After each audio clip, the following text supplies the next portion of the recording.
There we go. Did that work? Can you see or hear me right now, chat? Let me know. Hopefully the scene transitioned fine. Let's see here.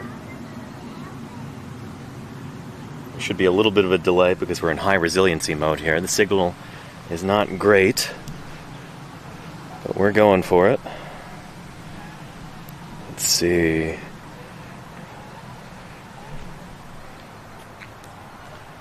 Come on now. Signal's so bad I can't actually get signal for chat right now. Hopefully there's audio and video.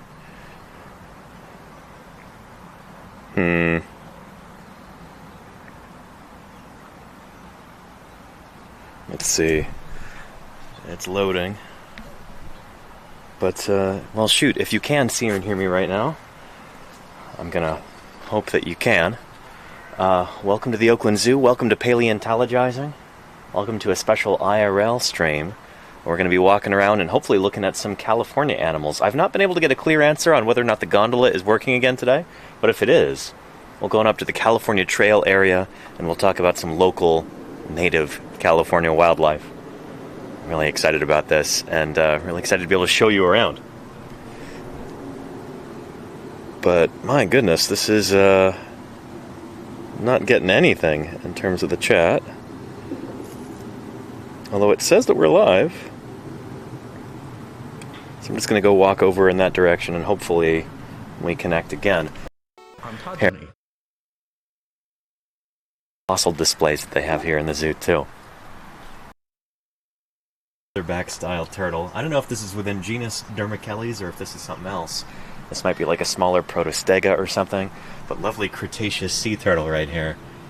And like leatherback turtles, these guys have got these big kind of fenestrae in their shells. You can see where the spinal column and the rib cage is right there. Those are basically flattened ribs that form the base of the carapace there. And then you've got what I think are osteoderms that form the perimeter of the carapace. You've got that lovely toothless bill. Very, very cool. Yeah, about 80 million years ago, this marine turtle ate seaweed and jellyfish in an inland sea covering what is now Utah. Well, well, well. With thick skin stretched over his shell, he looked much like today's leatherback sea turtles. Pretty neat.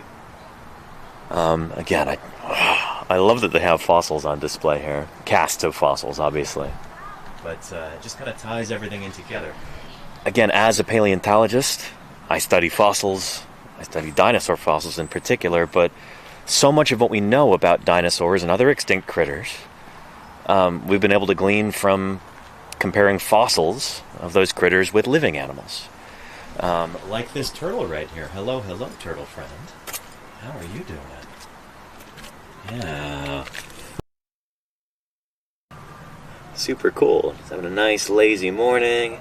Just cruising around, exploring a little bit. Checking on her domain. Pretty cool. Turtles like this have been around since the Mesozoic. If you were to see turtles from the Cretaceous period, you might think they look just like modern turtles. You know, turtles have been able to find kind of a body plan that really works for them.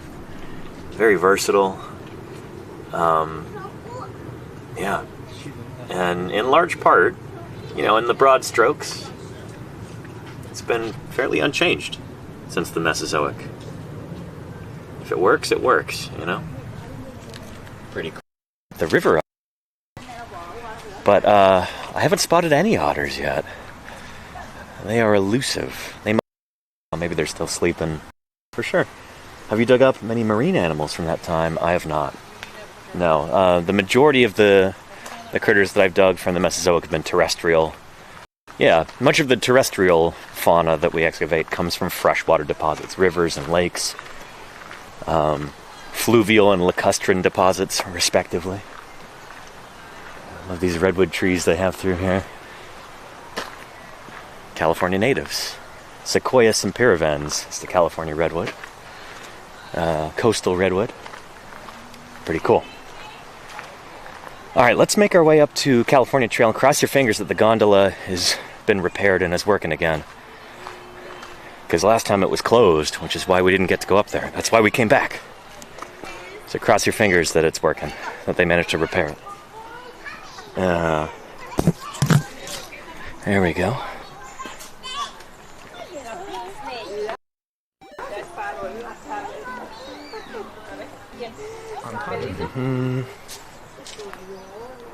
Mosey on by some of the primates and the birds over here, like we saw last time. Very cool.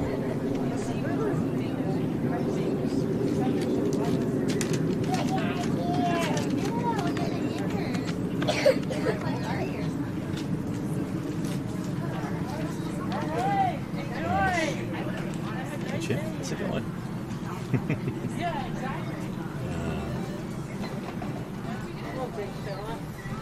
XRP bits, good to up, but Siamang up there. Their lovely curled fingers. Got our ontogeny. Yeah, I've seen her play. They're more physical. Yeah. Because the way you would play with that.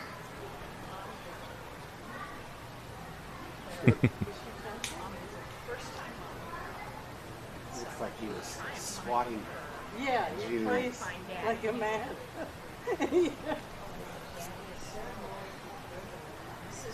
very cool.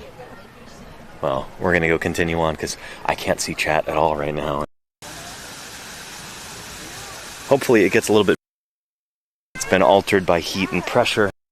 This experience is free with zoo admission. Super cool. We did rock here in California. California State Rock is formed in deep ocean trenches and is evidence of the tectonic plate boundary just off our coast, where the Pacific Plate and North American Plate meet. That's the location of the San Andreas Fault. Oh. Got some obsidian back there. Awesome. Keep them stimulated, keep them from getting bored.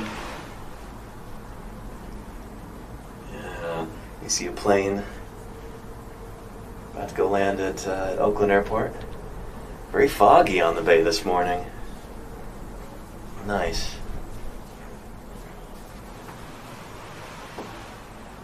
Here's a bunch of coast live oaks. This is like this is where Oakland got its name. There used to be oak trees everywhere throughout Oakland, and now very few are left down in the lowlands. Most of them are up here in the hills. They're such an important component of this ecosystem, basically the cornerstone species that allow all these other critters to thrive. Deer and skunks and opossums, western fence lizards and garter snakes, and then untold numbers of species of fungi and insects and other invertebrates. Very cool. And gay hibiscus, I'm glad you're here. Yes. Yeah. Love me a good oak tree. Me too, Lenina. This is what this landscape is supposed to look like. There's a lovely turkey vulture flying around over there. It's cool to see a bunch of wildlife that's just native to the area that's not enclosed. Like native critters that are just hanging out at the zoo for fun because they like it, rather than that being their job, you know? So cool.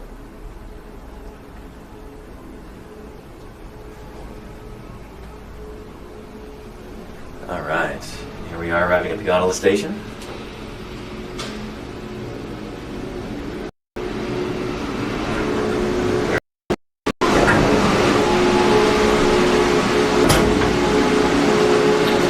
Alright, thank you.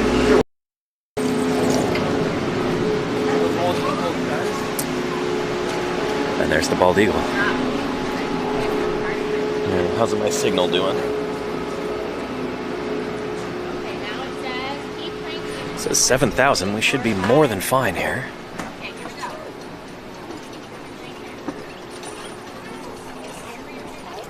Let's see what's going on. Bald eagle right up there. Right in the crook of that tree. And another one right there. Gorgeous animals. They're so cool. Remind me a lot of Velia. And signal's good now? Excellent. So what I'm going to do is, let's pull up Twitch, and that way I can kind of monitor what's going on here. Excellent. Yeah.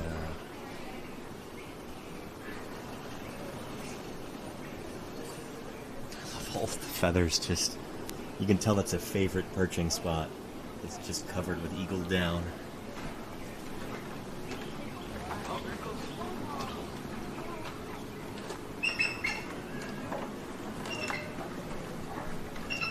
Can you hear those calls they're making? That's what bald eagles actually sound like. When you see bald eagles in a movie or a TV commercial or something like that, usually they add in the wrong sound. The sound of a red-tailed hawk. That kind of, piercing, angry shriek that you hear is not from an eagle. That's from a red-tailed hawk. Bald eagles have got kind of a...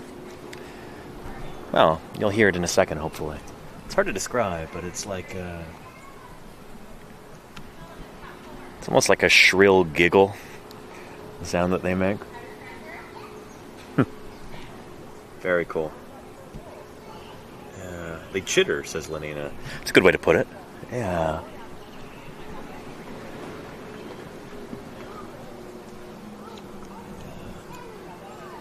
Very cool. I'm not sure if you can see, but yeah. We're going to see if we can catch the condors as well, because they are my favorite, and I want to spend a long time over there. We'll come back around and see if the eagles get any closer to the edge of the enclosure. Yeah. And that's interesting, Crimson Carnotaurus. I didn't know that.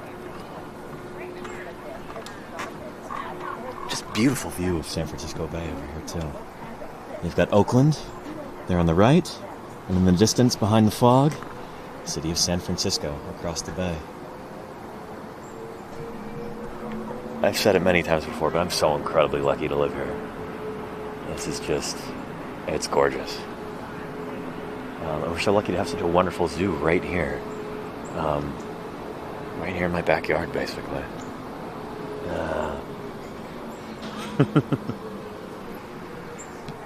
Alright. So sometimes we can catch a glimpse of a gray wolf in here. I've usually seen them on the other side, down there, but they need a lot of room for running around. Ontogeny. Howling causes stress to wolves, yeah. If I had people howling at me all day, it'd stress me out too. Although I suppose that's what chat does, huh? Janine's Mess, thank you for the 13 months of support at Tier 3. Really appreciate that. Thanks for keeping us going here. Yeah. And Wicked Vitch says, if T-Rex is alive today, and we didn't need to refer to it in past tense, would we call it Tyrannosaurus? Oh boy.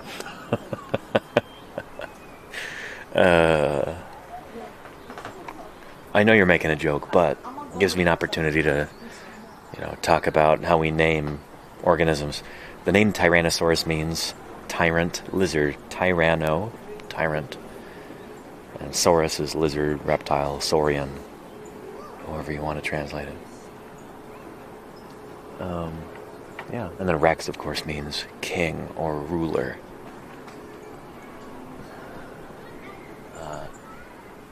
Every different organism that's been named, has got a story behind that name, including our California condors up there. Very cool. We're gonna go check them out. Nice. They're just hanging out on tops of the trees today. And we have a wolf down here. Check her out.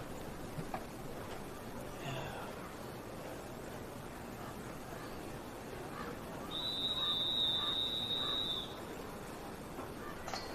She is beautiful.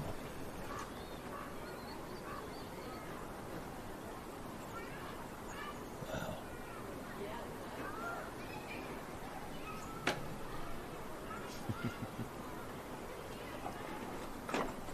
Wow. Just hanging out in the shade. It's gonna be pretty warm today, so she's getting a head start on that thermoregulation.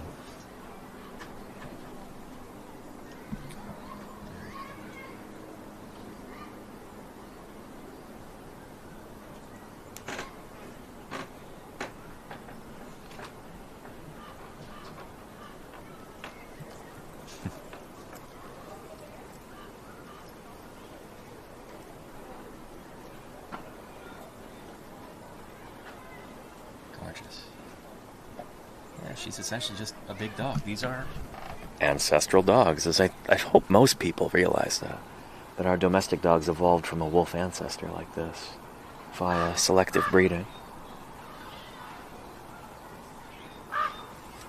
Oh, and there she goes.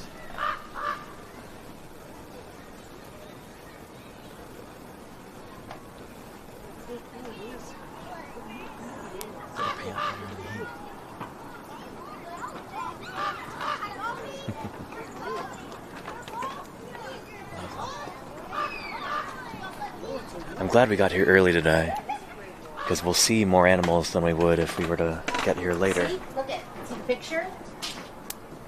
There she is up there. I thought these were the jaguars. Very good. Oh, and another wolf. What's she up to?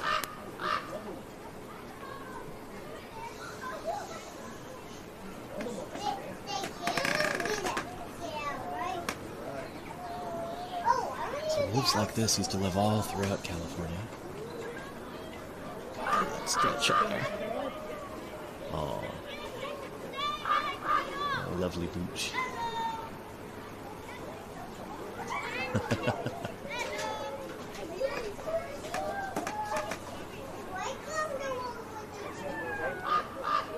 And the reintroduction of wolves to some of their historic range.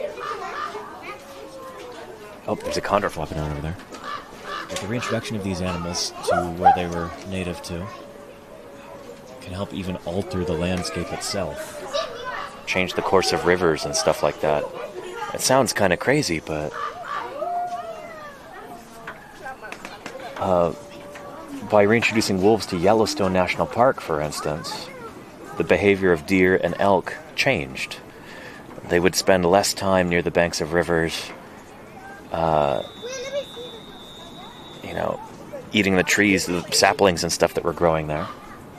And so you had less erosion occurring because the trees suddenly can thrive, because the elk are, they can't graze there with impunity. They've got to watch out for wolves. And so with more vegetation down by the rivers,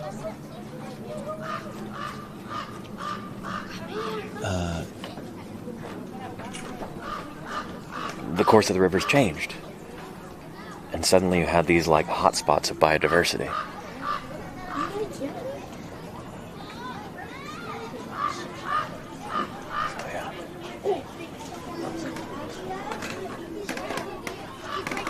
Oh, there she goes down there. Just cruising around. I'm glad that they've got such a big enclosure to run around on. It's very cool. They say keep quiet. Alright, let's go see some condors.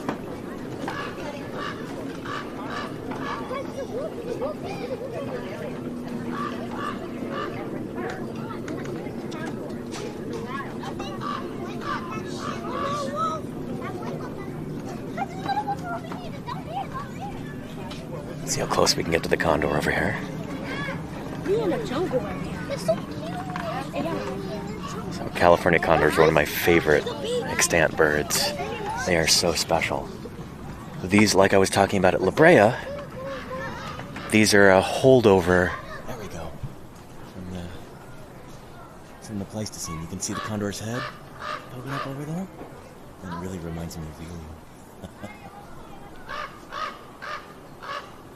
These are these specialized scavengers. They feed on the carcasses of large dead mammals. And that's their primary source of food. So when there were all kinds of critters like mammoths and mastodons and ground sloths and camels running around, condors and their friends were eating good. But since the extinction of most of that megafauna, condors have decreased in number. And then with the advent of the California gold rush, their numbers plummeted. They were really heavily persecuted by gold miners and settlers and by ranchers.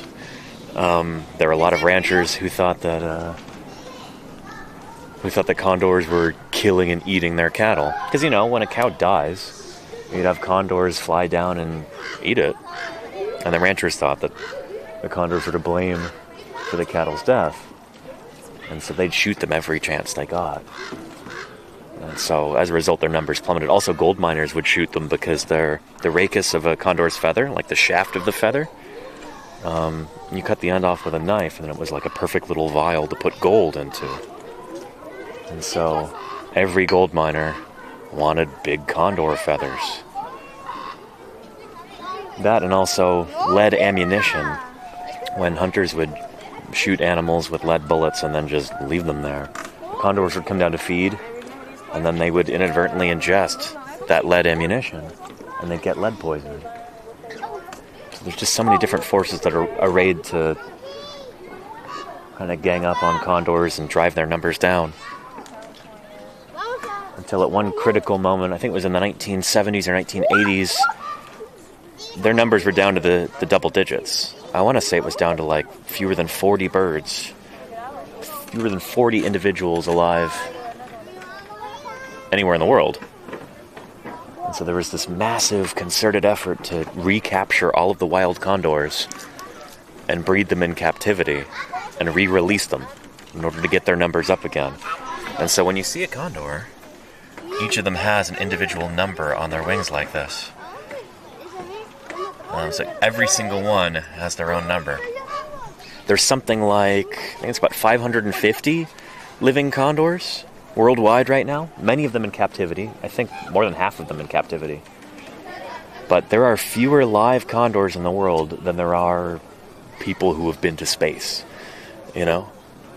There are more human beings who have gone up into space than there are living condors in the world. I was trying to come up with, something that numbers are going to be roughly equivalent, but still very small. Well, yeah. Maybe we'll see the condors move around a little bit more, but just there you can barely see her head peeking out. Let's scoot.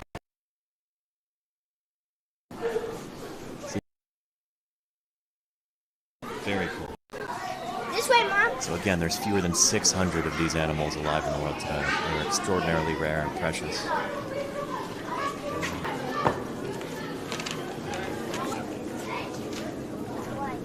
Pretty cool. Pretty darn cool. Yeah, we'll come back around later and see if they're in a different spot. They're easier to get on camera. But we'll see if we can catch the jaguar over here too.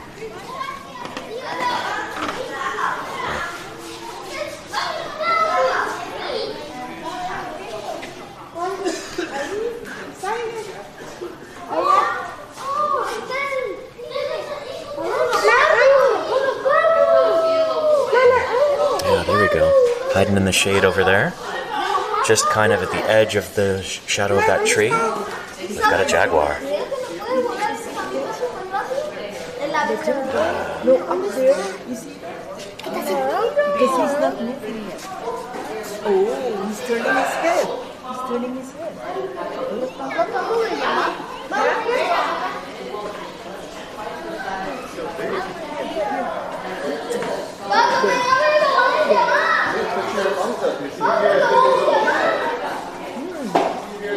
So I've been here many times before where the jaguar just hanging out here, right next to the glass. Not quite so lucky today, but still very cool to see.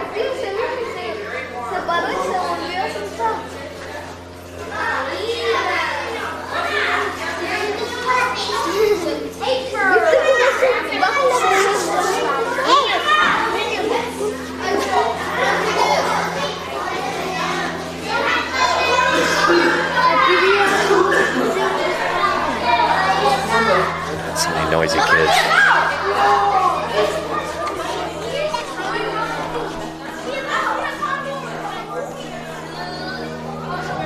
There she is over there.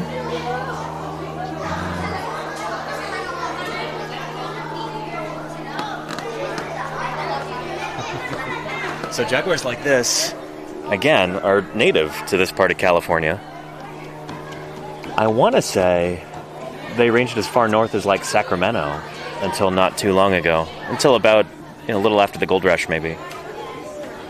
But yeah, big cats like this, they'll live in the same environments as mountain lions. Although I think they generally like to hang out near water a bit more than mountain lions do. With any luck, we'll see some mountain lions here as well. Become isolated during mating season and unable to create offspring. You can help support jaguar conservation by buying only reindeer-friendly. For a while, jaguar, I think, were extirpated from the United States. I don't think we had any here in the U.S., but some have started to come up from Mexico recently, which is super cool. We've had them in Arizona and I think southern Arizona at this point. And, you know, with improved protections for these critters, you might have them going further and further north. And so, you know, hopefully over the next century, it'll become a little bit more common to see jaguar in the wild here in the U.S. That would be incredible. But what a cool enclosure. What a nice place to live. I'm a little jealous, honestly. Nice. I used to live in Texas, too. I think they still do. I think there have been some that have made their way up across the Texas border. Yeah. Yeah. And it's not global warming, Gimpleg. It's rather that, like with improved protections and with more prey, they can move further north because they were basically hunted to extinction, to extirpation at least, in that part of the world. And now that they're protected, you know, they have a chance to actually move north.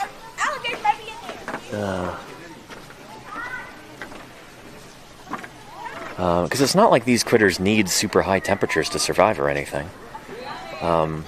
They might like things a little bit warmer than mountain lions do, but yeah, it's not like they're exclusively tropical or anything.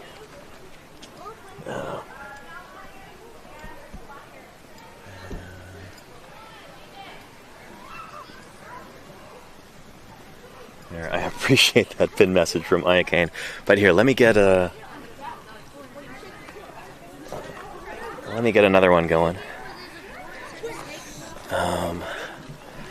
As we come up to the grizzly bears, which presumably they're not in here right now because we've got a keeper in here. So we're not going to see any grizzly bears in this enclosure today, unfortunately. But let me type out a chat message and I can have somebody pin it. Let's see.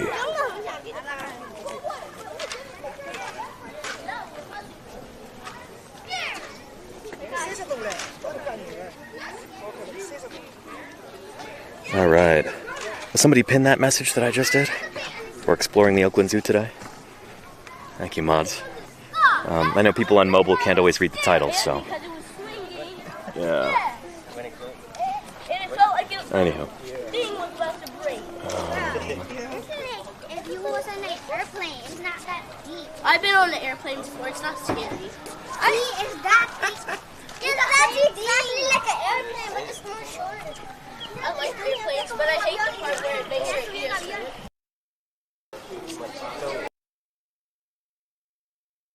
California's official emblem with adoption of this flag in 1911. Here's the original California bear flag, shown by its creator, Peter Storm, about 1870.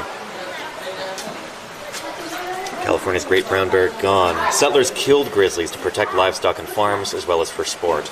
In 1924, just 75 years after becoming the symbol of California, grizzlies were gone from the state. And could grizzlies return to California? Some people are interested in seeing the grizzlies' range expanded again, including into California. Biologists and agencies are studying that possibility.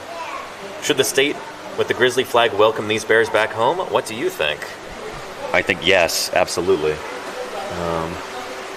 Yeah. But how do we do that?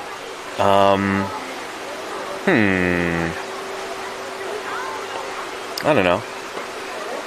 Could bulldoze Silicon Valley. Turn it into a bear preserve. That's one idea.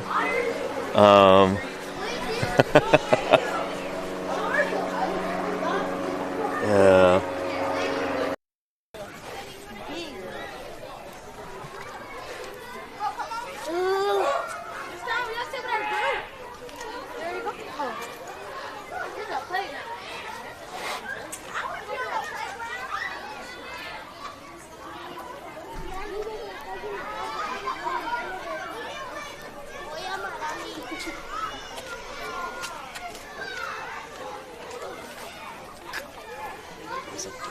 black bear right there.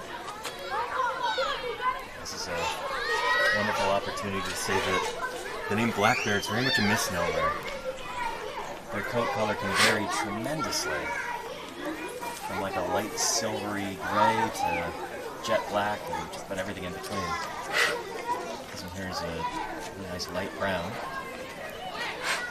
This is a brown bear, or excuse me, black bear. Huh. Black bear, Ursus americana. Much smaller than the brown or grizzly bear. And there she goes.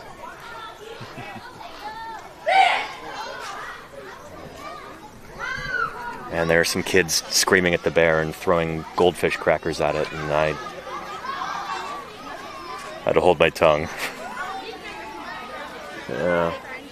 And that's a black bear, yes indeed, Crimson Carnotaurus. We'll see if we can go see her on the other side.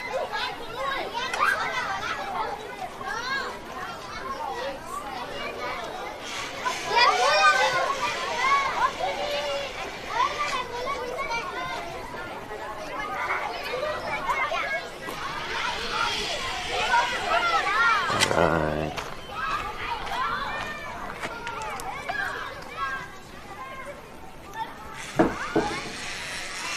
Well, we've got a keeper over here, so presumably the bears aren't in this section. Yeah, over there. Here, we'll go back to the other side and see if we can catch another glimpse of the black bear.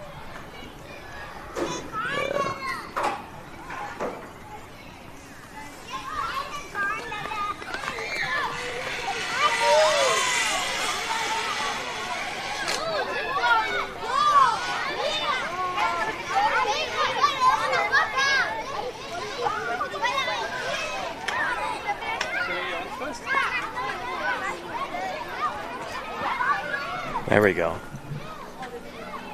I see a big one. I think that's a male up there. You see him on the hillside? Let's just walk behind those trees. We'll see if he makes his way down here.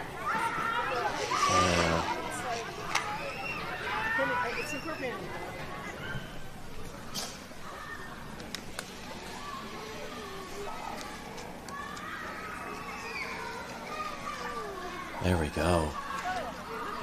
Look at him. That's a bear.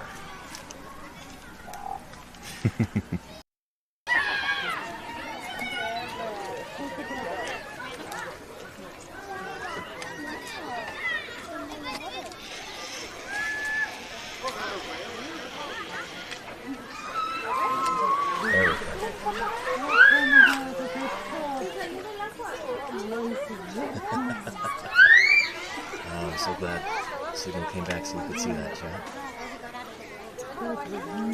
It's getting out of a little cold plunge there.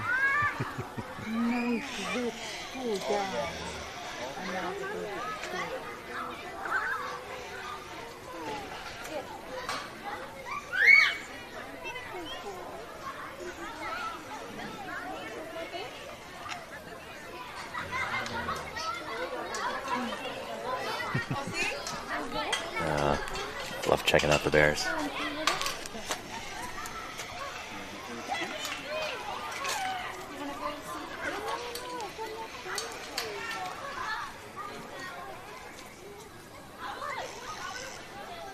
Wow. Very cool. Let's continue. They've got a great big enclosure right in San Francisco too.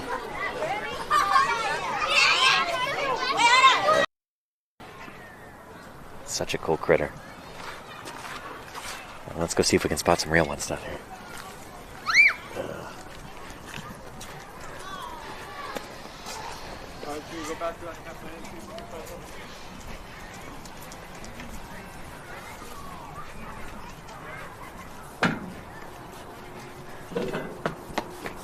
Alright. Looks like they may have been moved right now because I see a truck down there.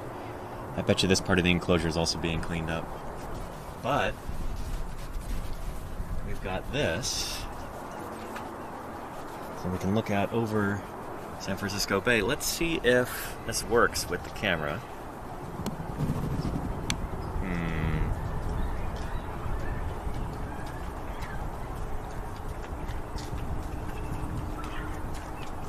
You seeing anything?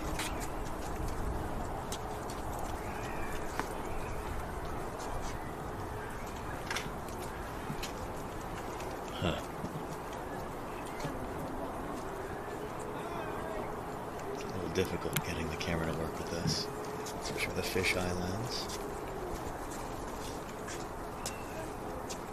Let's look at San Francisco there.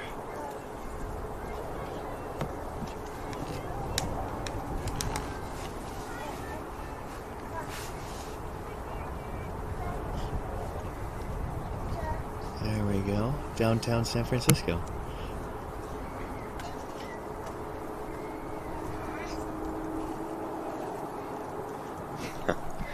Anyway, hopefully you're able to catch a glimpse of something.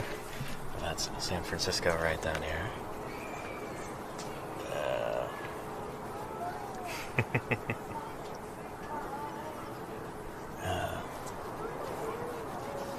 Just a phenomenal view of the bay from up here. There's planes landing at Oakland Airport. See Alameda and Bay Farm Island. I've done a stream from there before. We walked across the only pedestrian drawbridge in the entire continental U.S. It's right down there, connecting Alameda Island to Bay Farm Island. Very nice.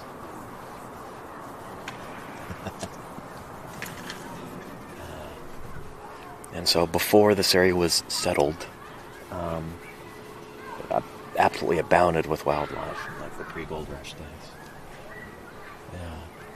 So can you imagine what this area was like before it was developed? Back then, you might have seen these California Trail natives.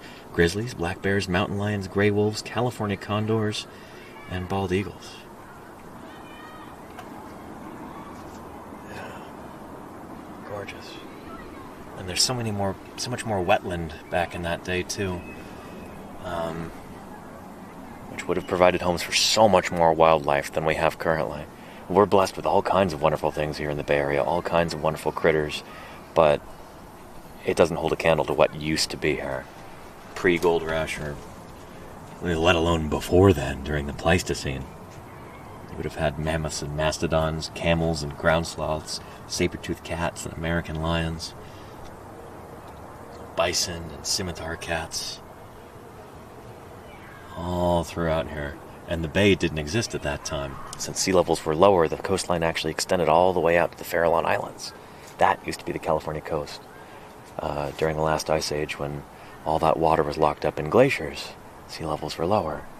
And this would have been just a massive river valley. A huge river flowing through the middle of San Francisco Bay. What is today San Francisco Bay? It was a river valley back then with like a Mississippi-sized river. Going down through the Golden Gate Strait. So that's the reason why that is the deepest part of San Francisco Bay today, right under the Golden Gate Bridge.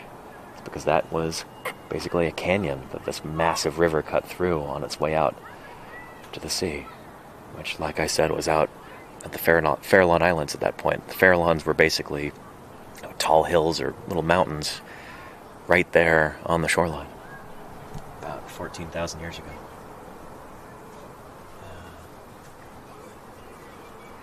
Very cool.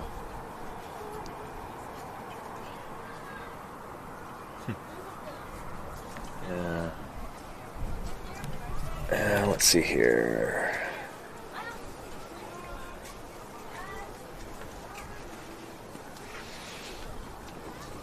There we go.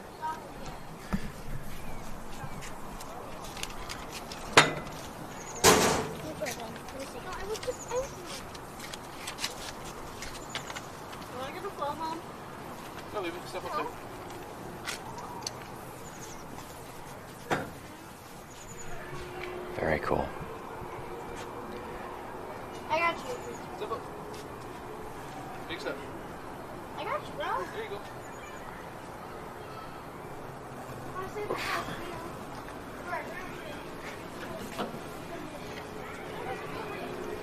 I wish we could see some of the bison today, but I think survive that kind of thing. And they know that in the midst of a big blizzard, they should walk into the wind because that's the quickest way to get out. If you walk into the storm, that headwind coming up against you, then you'll get out of the storm the quickest, rather than walking away from it. It's just instinctual for them. Living in this environment for millions of years, kind of developed these adaptations along the way. Super cool.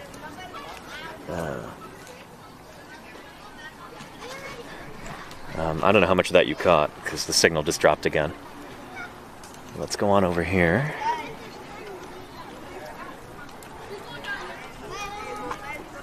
And we're back. Excellent. Good, good, good.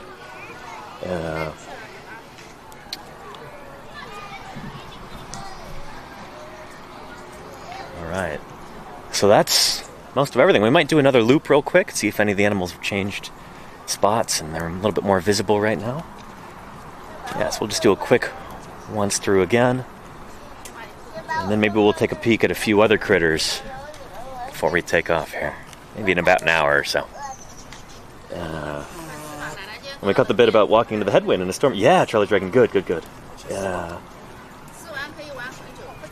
And was that a turkey vulture? I think it was, Ms. Yvette. There's a lot of turkey vultures up here. They love this area. It's nice and high up. You get these wonderful thermal updrafts.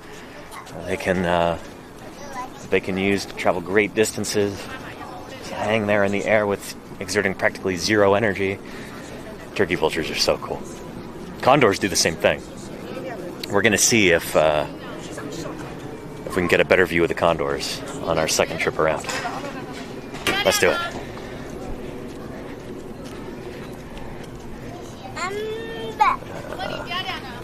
And Kawaisapod, how are you doing? Hello, hello.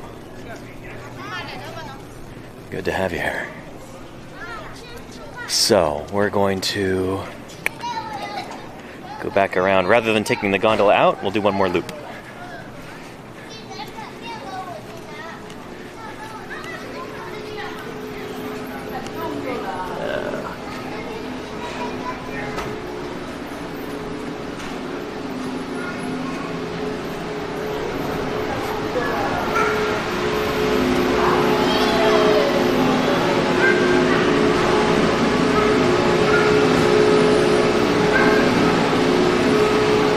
Gondolas again.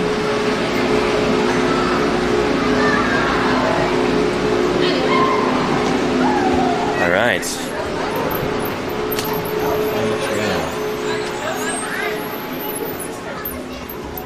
See our bald eagles again over here. Yeah, that moved a bit. Back. Back of there, right?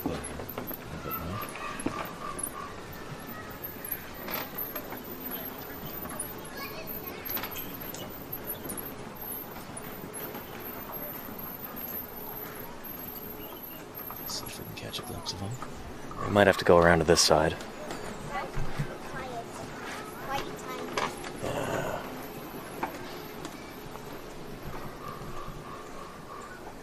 There we go. See that bright white head back there? Yeah. Really does remind me of Velia.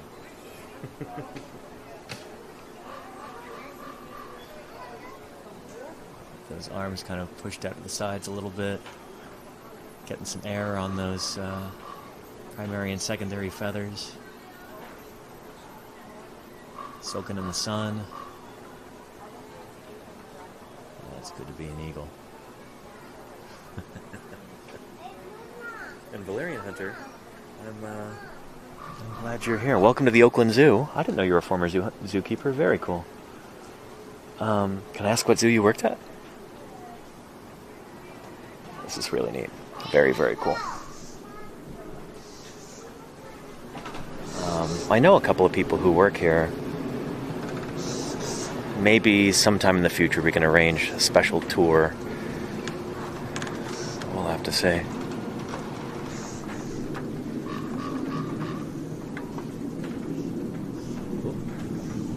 there's some ravens doing their thing. You'll hear them calling. A deep croaking call that ravens make. Yeah, they're all over the place over here. I kind of wonder what the birds in captivity think of the ravens. Because sometimes the ravens will come and land on top of the aviary. And they'll kind of harass the eagles or the condors.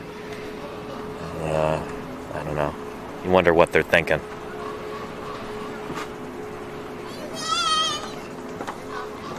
Minot Zoo in North Dakota. Very cool. Wow.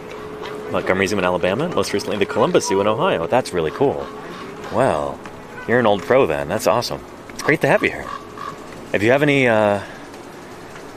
very interesting zoo tidbits or anything, or if you think of anything that I'm failing to say, feel free to chime in. It's great to have you here, Valerian.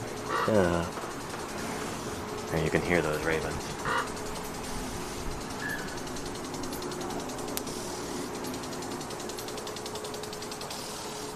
That is not a rattlesnake. That's a sprinkler down there.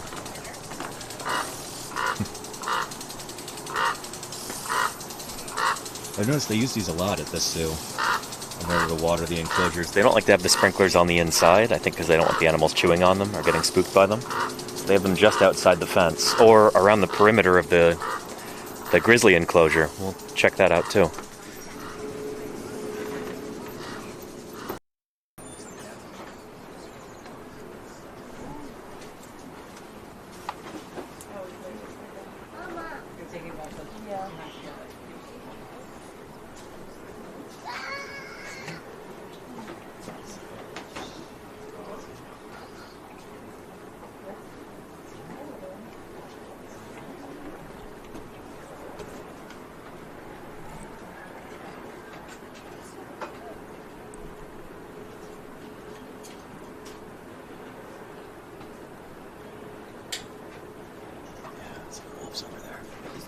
Sorry, the signal went down for a minute, but we've got wolves. Yeah. So they're just up there. There's 3 of them. I hope you can see on the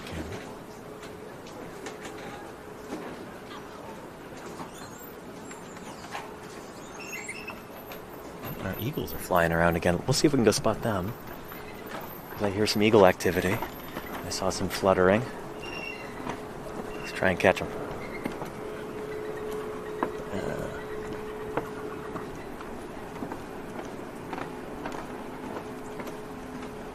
The hoofstock area, interesting, Valerian Hunter. Like the ungulates, artiodactyls and perissodactyls. We saw them the last time we streamed here, which was like a week or 2 ago. We're primarily focusing on the California trip.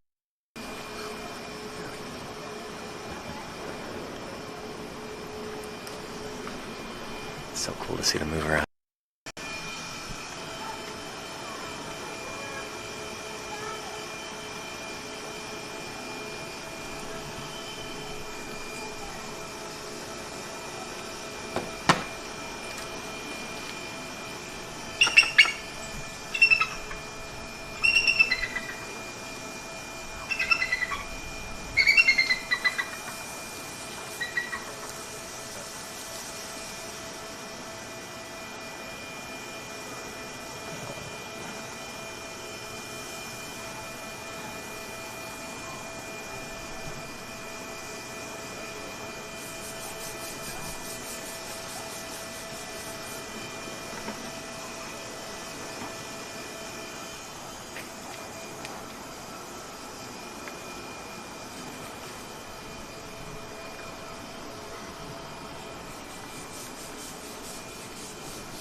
You know, they are a neat national symbol, bald eagle. There are certainly countries that have got less impressive symbols.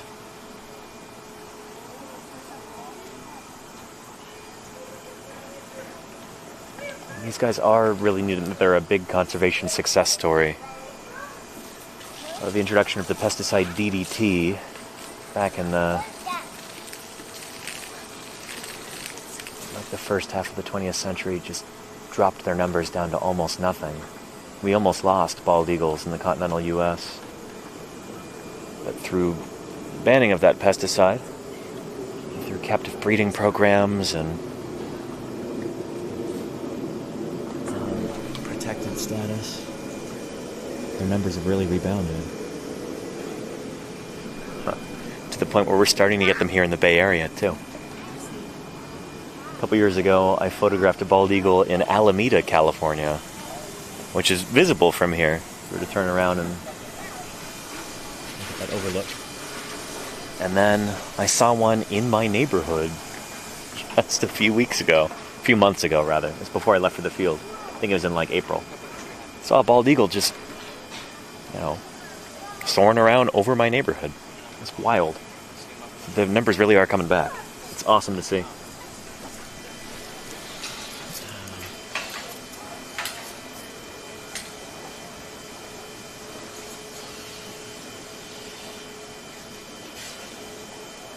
And Valerian Hunter says, it's great to see these guys actually fly around. Yeah.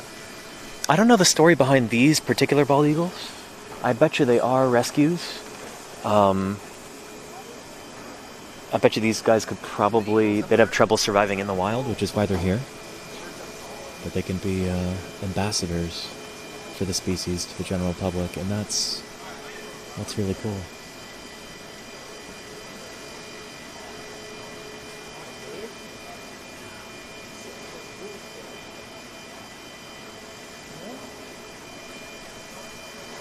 There you go, hibiscus, yeah. The DDT thing, it didn't just affect bald eagles, by the way. It was also peregrine falcons. In fact, I think peregrine falcons were even harder hit than eagles were. But it's a bioaccumulation thing. So that pesticide would accumulate in the environment, and then they're prey animals. So the higher up you are in the food chain, the more of it that you're ingesting. And so bald eagles that feed primarily on fish in the wild, they were eating a lot of fishes that had eaten insects that had DDT poisoning. And so that just accumulates. The further you move up the food chain, the more and more of it there is. That bioaccumulation.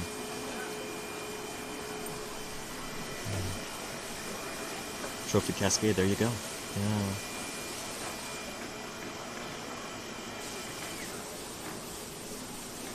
And Zix cried chick. Yeah, they are so much. They do look so much bigger when they've got their wings out, spread like that. Pretty cool. Pretty darn cool.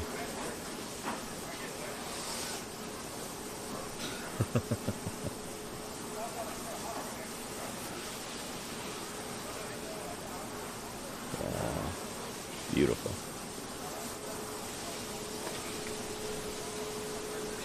Those feathers falling. He's doing some preening up there.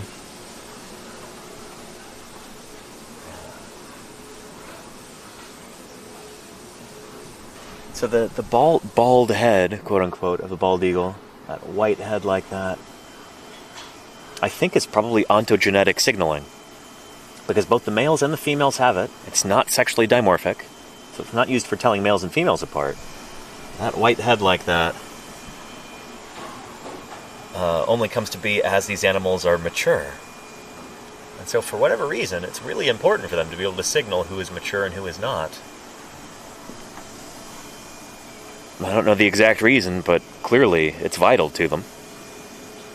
This is probably the case for a lot of different dinosaurs, too, that only developed a lot of their crazy cranial ornamentation, their crests and frills and horns and stuff like that. These things changed a lot as the animals grew and matured. I don't know what the reasoning is there, but we see it in bald eagles and we see it in a lot of dinosaurs, too, a lot of Mesozoic dinosaurs. It's interesting to think about.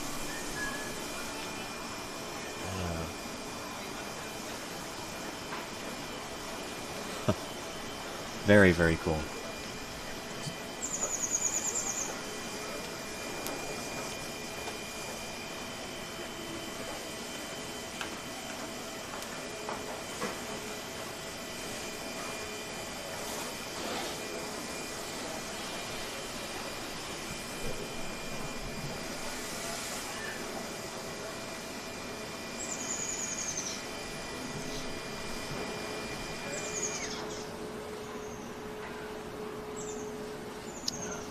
Really beautiful.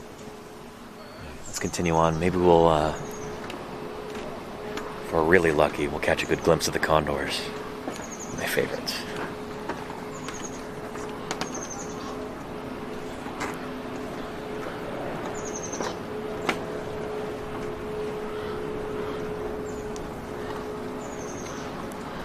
Valerian hunter. That is, yeah. That's definitely a thing. Oh, we got wolves here.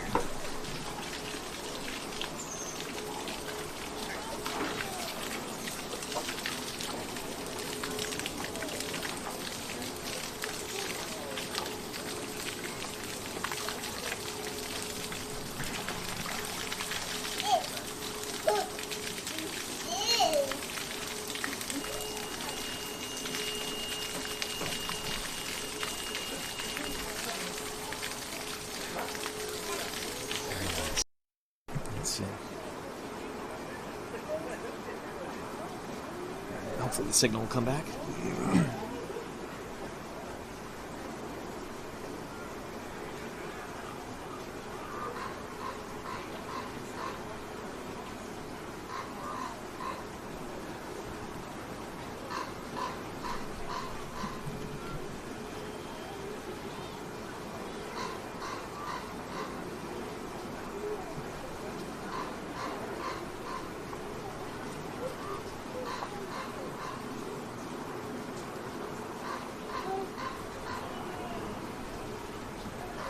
There we go.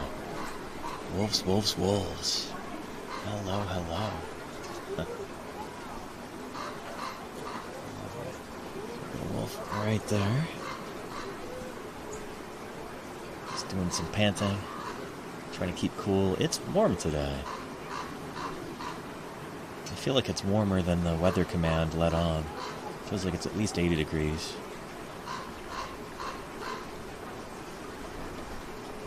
And wolves like this, even though they've got that lovely fur coat, they can keep cool by moving to different parts of their enclosure, hanging out in the water, sitting in the shade, you know, lying down on big cool rocks or concrete blocks like up there.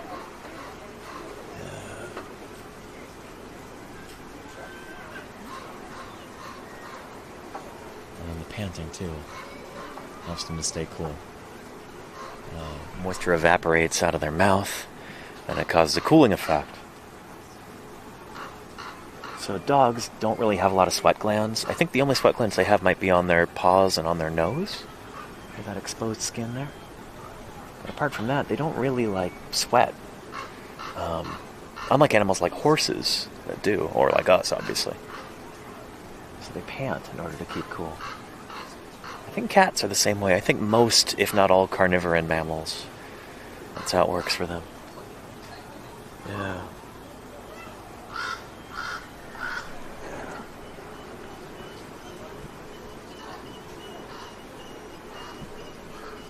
You hear a whimpering noise over there?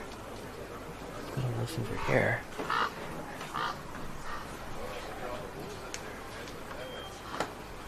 Hey there. Oh.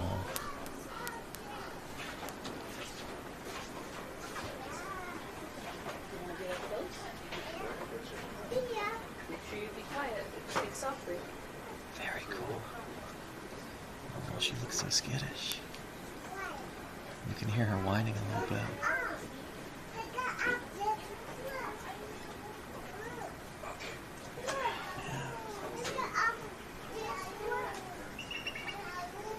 Let's get a little bit closer. She's got kind of a playful demeanor. Yeah. Oh, look at her. She's gorgeous. Beautiful coat.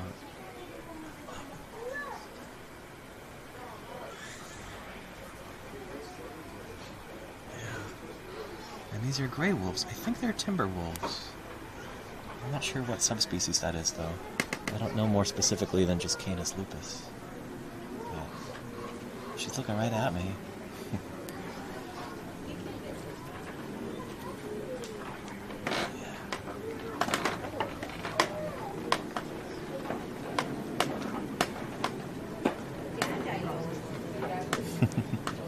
Very cool.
Somebody's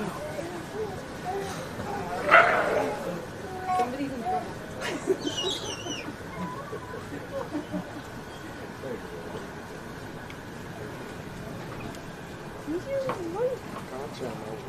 Okay. See if we can go back over there and if the signal holds. But yeah, this is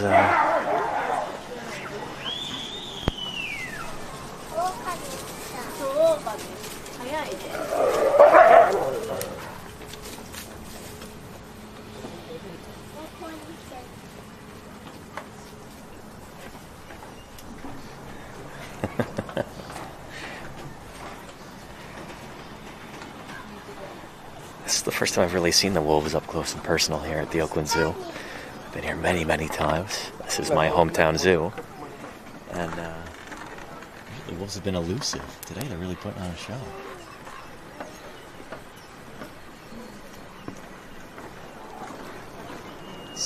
They just ran over to that side. That's it? Alright. They've been kind of going back and forth. Yeah. I don't know if somebody's in trouble. I don't know why. Some wolf drama.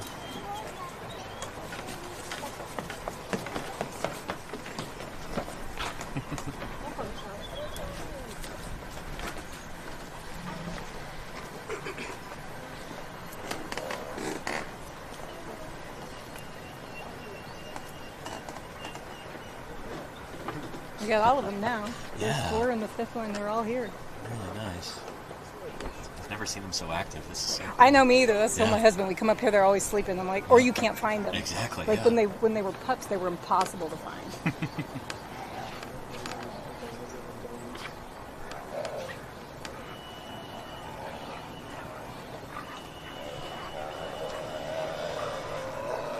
guy up here is just like, what's the matter with all y'all?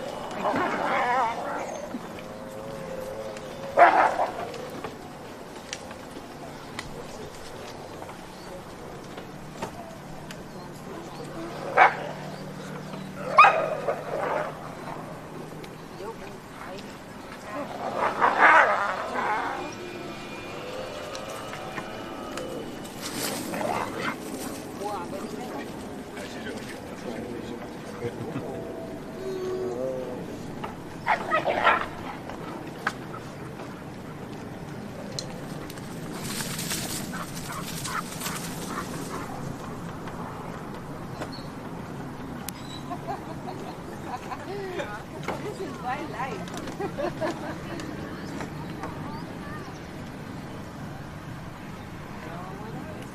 Very cool. How lucky are we to be able to see that? Holy moly. Yeah. Very, very cool. Continuing to squabble back there, you can hear him. Are you streaming live on YouTube or something? On Twitch, yeah. Twitch? Yeah. Yeah. Do I have what? A drone? A drone? No, just this camera. Oh. Yeah. Yeah. And I'm looking at chat on my phone right here, so people are typing in. I can answer questions and stuff like that. Nice. Cool.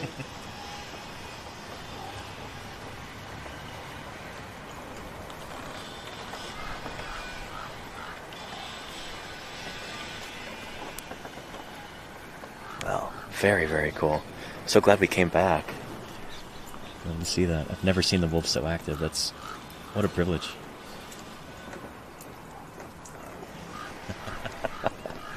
Very, very cool. Oh man. And now, it's like the condors are in the same spot they were before. Oh, that one is much more visible. Check it out. Yeah. I had to come here more regularly so that I get to know all the condors by their numbers. I'm sure they have names too. A California condor right there. One of the rarest birds in the world. There's fewer than 600 of them on the planet currently alive. And I think the majority of those might be in captivity. Actually, I don't know the breakdown, but yeah, California condor. Very, very cool.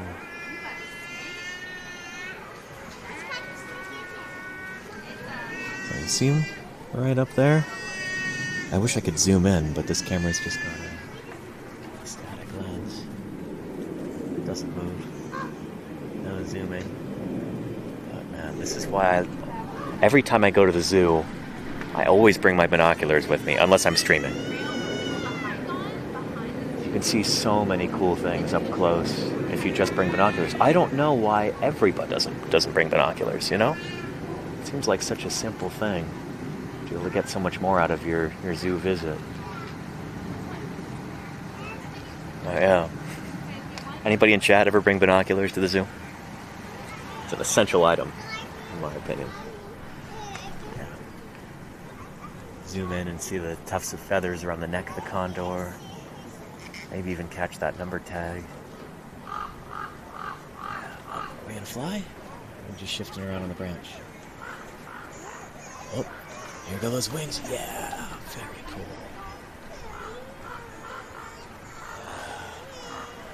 Beautiful. And Jim says we have condors in southern Utah. Yeah, very, very cool. We've got a bunch of them in California as well. But they're starting to make their way as far north as Mount Diablo, which is a big mountain from my childhood, from near like Martinez, Concord, that area where I grew up. They'll occasionally make their way that far north, and then they seem to go south again. But yeah, condor, just wonderful conservation success story. One of these days we'll do a whole condor stream, I'm sure. But yeah, California condor, one of my very favorite birds. Like I was saying earlier, I looked this up this morning to make sure I got this stat correct. There are more people who have been to space than there are living California condors currently. It's about 600 people that have been to space over the years, and there's fewer than 600 condors alive on our planet right now. So it just gives you a sense for like how rare and precious these animals are.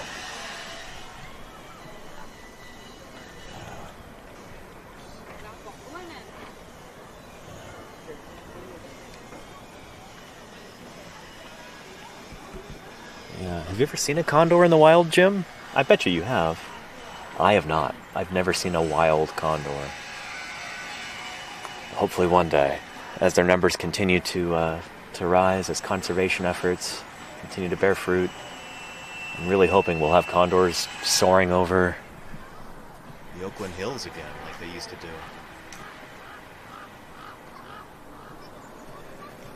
That would be magical, you know?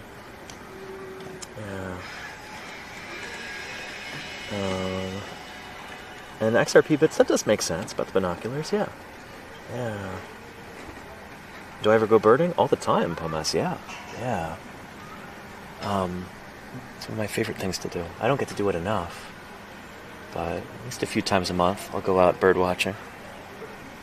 There's a lot of great places here in the Bay Area. I'll go down to Alameda Beach in Alameda, so just along the San Francisco Bay, and one of these days I'm going to catch a California clapper rail there. I catch it in my binoculars, obviously, but they are endangered, very rare, and I've never seen one in the wild. But there's all kinds of out there. Plovers and sandpipers, curlews and gulls and pelicans and cormorants.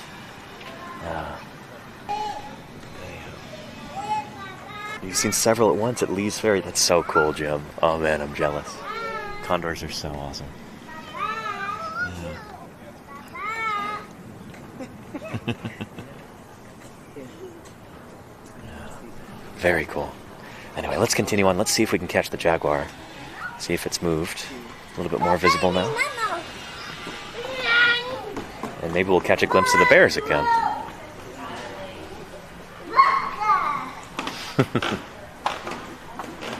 Very cool. Oh, we can take a look at the wingspan on a condor here. Hopefully the signal holds.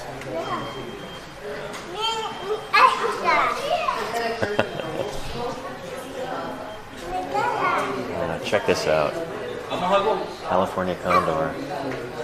Look at that wingspan. That is truly impressive. Yeah.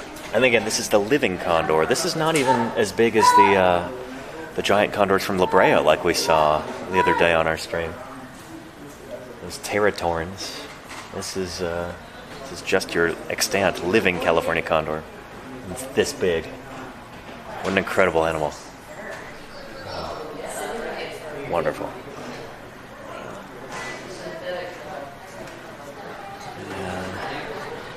And there's our jaguar again. You can see her belly. Yeah, I've been very lucky here many times, and the jaguar's just sitting in this hammock right against the glass. Usually that's when you get here right when the zoo opens. That's where she'll be hanging out, but there she is right now. Are there multiple jaguars there? Is there two? Maybe. Yeah.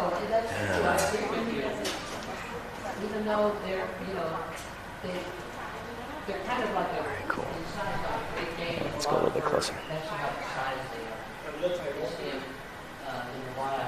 Oh yeah, condor is the largest bird in North America, by wingspan at least. Yeah. 8-foot wingspan. Yeah. Up there's two jaguars there just resting in the shade. Having a lazy Friday afternoon. Or I guess it's still Friday morning for the next minute. But yeah. Fantastic. There they are. By those logs there. Jaguars. And Jim, how long until you get jaguars in Utah again? I hope it's sometime soon. They're in Arizona, right? I could see jaguar hanging out in near St. George. I'm sure that's part of their historic range. People drove them out. Yeah.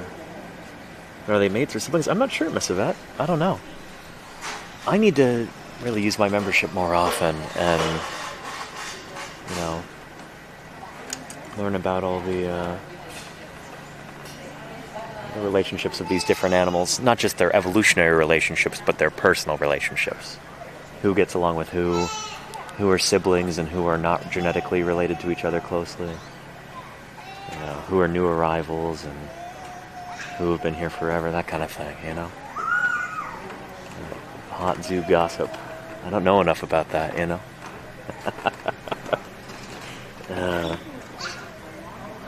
And is there much in Utah that the jaguar could hunt in Utah? Oh yeah, well I mean there's deer. Yeah. I think jaguar are also very fond of peccaries, and I don't know if we get those in Utah right now. I know historically they lived there. Yeah. Oh, and I hear a scrub jay up there too. We are in the middle of an oak scrubland here at the Oakland Zoo. And so we're going to have lots of scrub jays, ravens, probably some dark-eyed juncos and birds like that.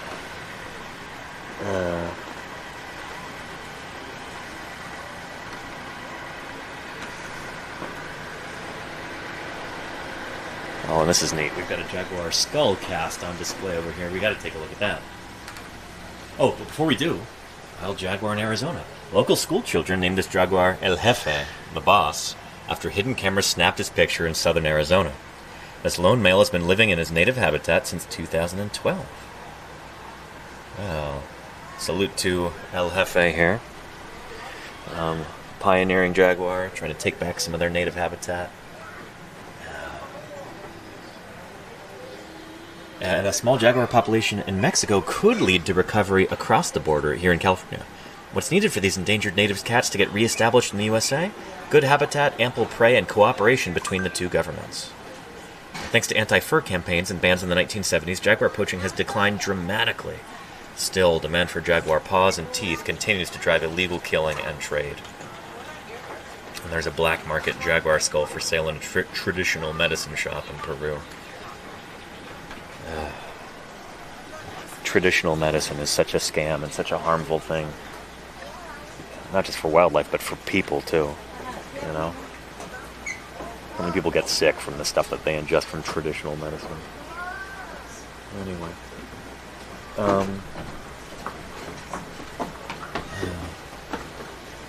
So But jaguars need large territories up to 50 square miles for one male. Wow. Forest, rivers, and even some agricultural lands allow jaguars to move between primary habitats. So their historic range here, in gray, Mexico, Southern California. And by historic range, I think they mean within recorded history. So like, you know, we'll say since the 1850s until, like, up until the I'd say 1850 is probably about the line for that, for their historic range. During the Pleistocene, they ranged even further north. I want to say we have jaguar fossils from Northern California from the Pleistocene. But, yeah. Doesn't look like we quite get up into Utah, but maybe one of these days. And jaguars suffered from Spanish bounties and fur hunting during European settlement in North America.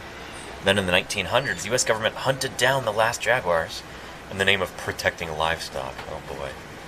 The last sighting in California was 1917.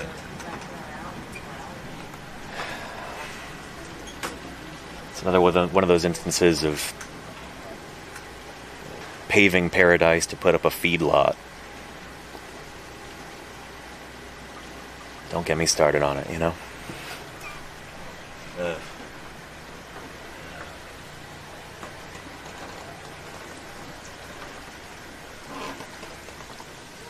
Again, lovely enclosure here. I love the mister right there. Love to see the jaguar hang out in that. And they do really love the water too, so it's nice they've got a nice, little dipping pool right here. Cool. Very nice.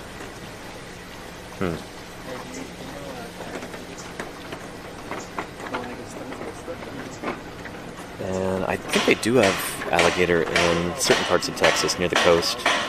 Really swampy areas. Yeah. Maybe that'd be a good habitat for jaguar as well. Yeah.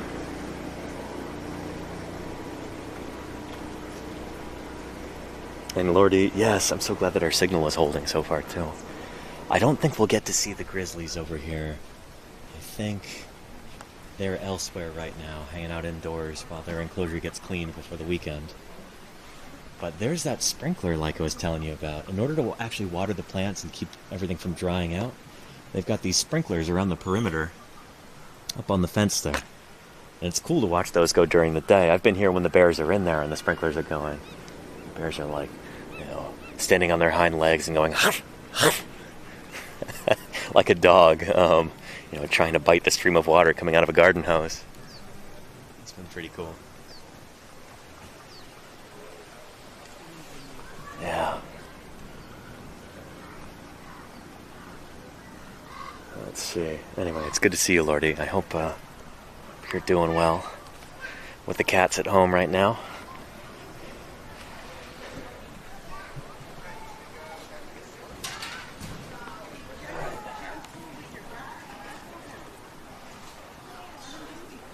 Could we be so lucky? Are the bears back?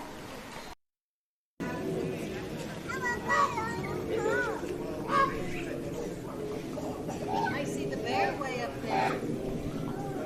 Claire, you see the bear way up there?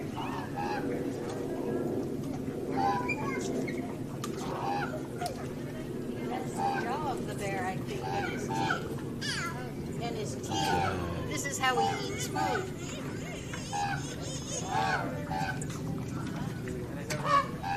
Okay, let's do it. All right, we're back. Excellent. There's black bears up here. I really wish you could have seen the grizzly bear. We got zero signal. It was down to like 100 kilobits per second. It's such a shame because the grizzly bear was right up against the glass in the water playing with a big plastic ball. We just didn't get any signal right there. It's too much concrete and glass and everything. But there's black bears walking around right up there. Just like we saw earlier. What you got, huh?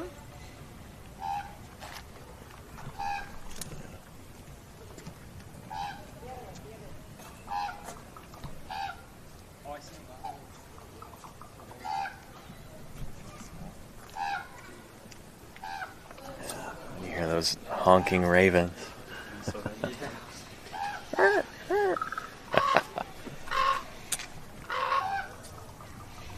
See a bear up there against the fence? I think it's a big male. You just got ravens walking around in there doing their thing. So ravens and bears like this have coexisted for millions of years. And I wonder if they'll ever interact in the same way that ravens and wolves will. Or they'll kind of help each other out, help each other find food, because it's beneficial to both of them. I wonder if they do the same thing with bears.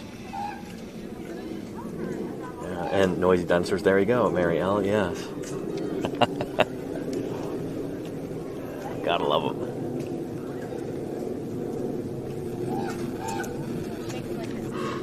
Here.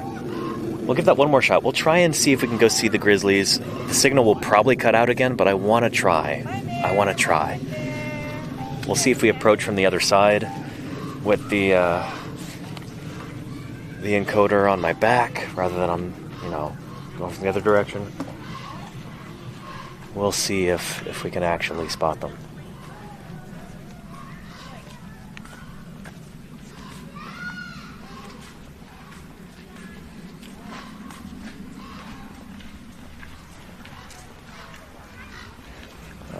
Wishing I put some sunscreen on today, too. I forgot about that before I left the car. Be fine, though. I've got a hat. Sorry about that. No dice with the grizzlies, unfortunately. The signal's just no good right there. But we've got brown bears as our consolation prize. This one's coming on back. If you're lucky, you might be able to get some video right up close. Let's see.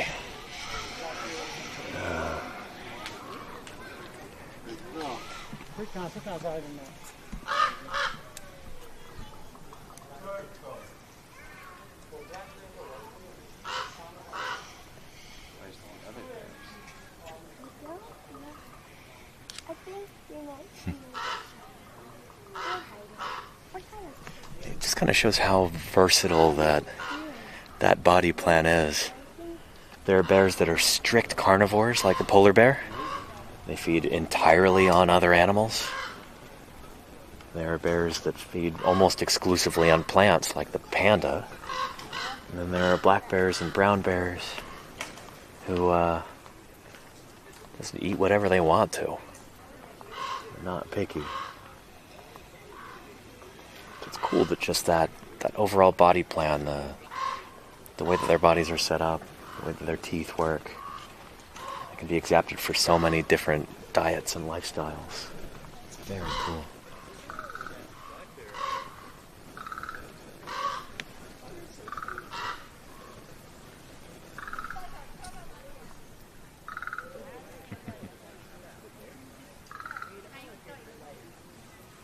So cool.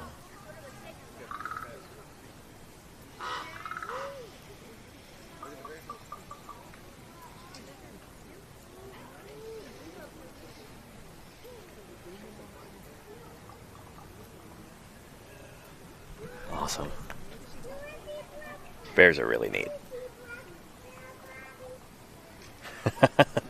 Reminds me, there is an informal, very informal method of mammal taxonomy that I heard a while back. Always makes me laugh. And it's that all mammals can be classified as either cats, dogs, or guys. And under that schema, bears would fall under the banner of guys. You know? Just walking around doing their thing. Very chill.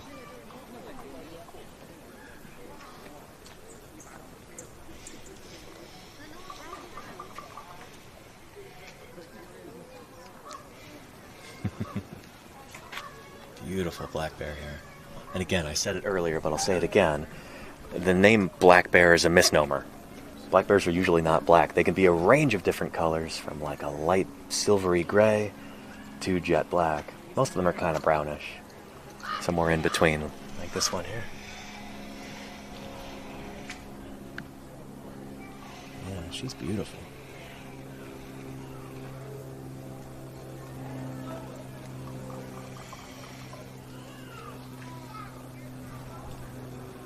There she goes.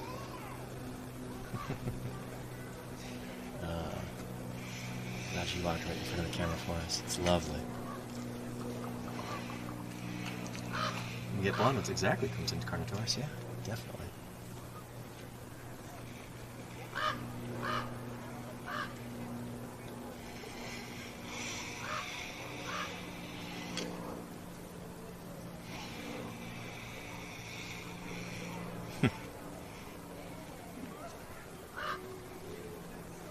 And will I be going to the San Francisco Zoo? I already did. Last week or the week before TwitchCon. We did a stream from the San Francisco Zoo, which was magical. Oh, it was so great. The tapirs and the Andean condors came right up to see us. So did the giant anteater. It was magical. And JMC says, keep your valuables out of sight in your car. I live here, JMC. To tell me that. I don't know. That can happen just about anywhere. Yeah. I was at a conference in Utah a couple summers ago. Not this past summer, but the summer before. And there were like a dozen different people that had their cars broken into and things stolen in Utah. So it's definitely not just a Bay Area thing, believe me. But yeah, anyway. Yeah. I don't think we'll be able to catch the bison. I think they are away right now. But we'll check one more time. Yeah. And Crimson Carnotaurus says to think once upon a time they would have been hunted by American lions. Bison? Oh yeah. And maybe black bears too. Yeah. Brown bears, like the Asian equivalent of like grizzly bears, in Asia are sometimes hunted by Amur tigers, Siberian tigers. And they can make up a significant chunk of the diet of a Siberian tiger. Brown bears. They usually go after the females because they're smaller. But yeah. Anyhow, let's look at the San Francisco Bay overlook again. You're going to get the bison to talk. I'm going to try to. Are they over there right now? I didn't see them earlier. There was a whole bunch of them just a minute ago. Excellent. I'm glad they're back. Thank you. All right, let's see some bison.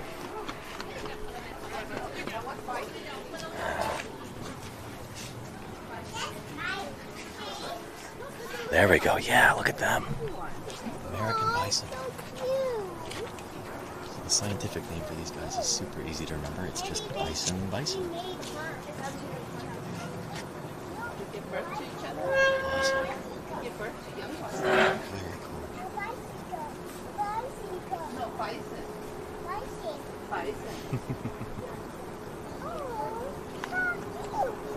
How many bison? Awesome. I will count 1, 2, 3, 4. So I think this is a young male and a slightly older male there. I see some females and some calves. Thought they were buffaloes. Yeah. Oh, so cute. Only the baby ones are cute. So there's a really interesting story where when bison were being exterminated from the American West, there was like official policy to try and completely wipe them out in order to further the genocide of Native American peoples.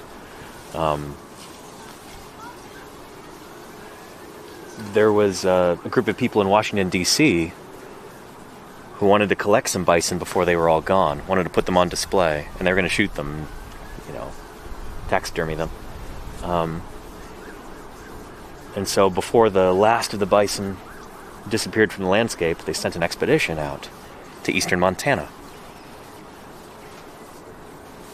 And they looked all over the place. I think it was William Temple Hornaday was leading the expedition. And just trying to find the last of these bison to shoot them and bring them back to the museum. Eventually he did find some. And they've got this beautiful herd of bison at the Smithsonian. I think they might still be there to this day.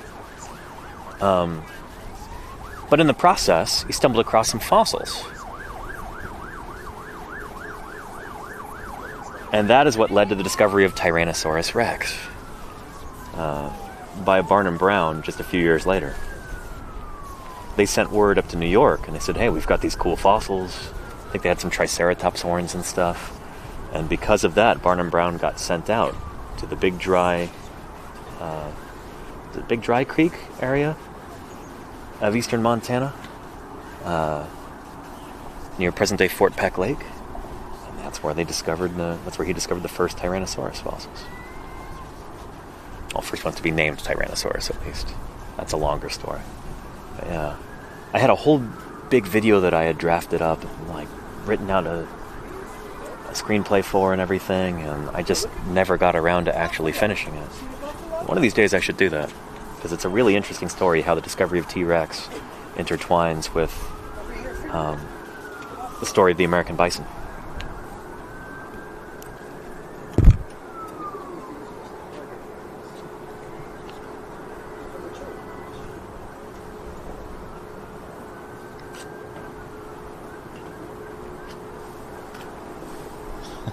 He looks so happy. There's gotta be some good eating in there. There's some hay, and I think there's some alfalfa mixed in. Good stuff.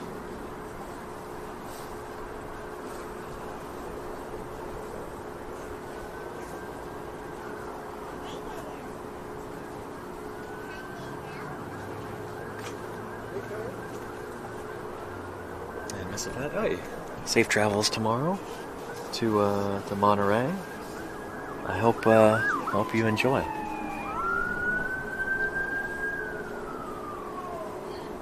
And yeah, somebody was asking, the first T-Rex was discovered by a New Yorker? Yes, indeed, Barnum Brown.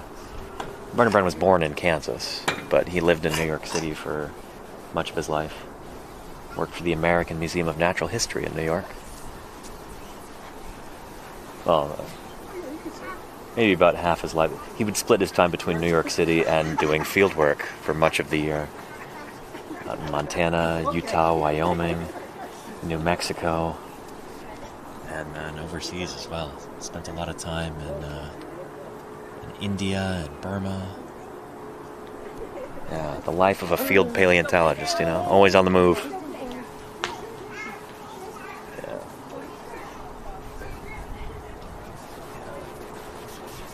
Here, let's take a look at this signage over here too.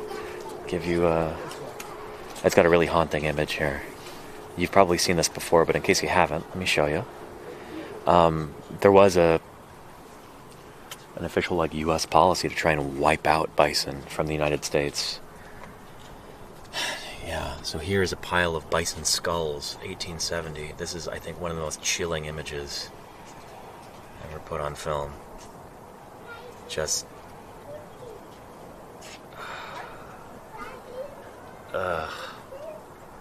the industrial slaughter of these creatures.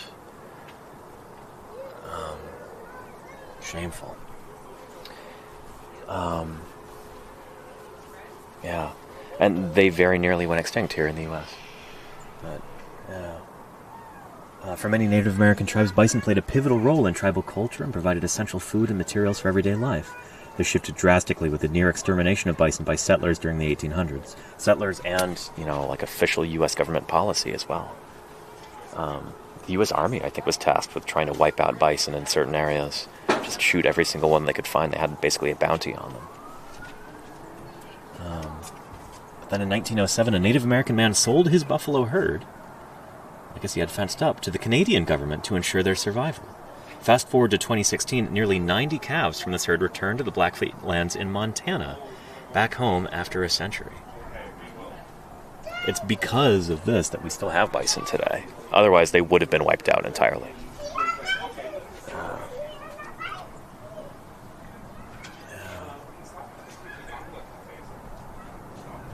The bison at OAKLAND Zoo belong to the Blackfeet Nation herd. The zoo is part of a breeding program that's helping to increase the size of the herd and improve its genetic diversity. When I was working in central Montana on the American Prairie Reserve, their big thing is reintroducing bison to the landscape, you know, buying up a lot of this private ranch land and then turning it into a giant wilderness preserve, taking down the fences and just letting the wildlife roam free. like just a couple centuries ago, trying to rebuild this vibrant ecosystem. And we saw some bison out there. It was pretty darn cool. Shout out to the American Prairie Reserve.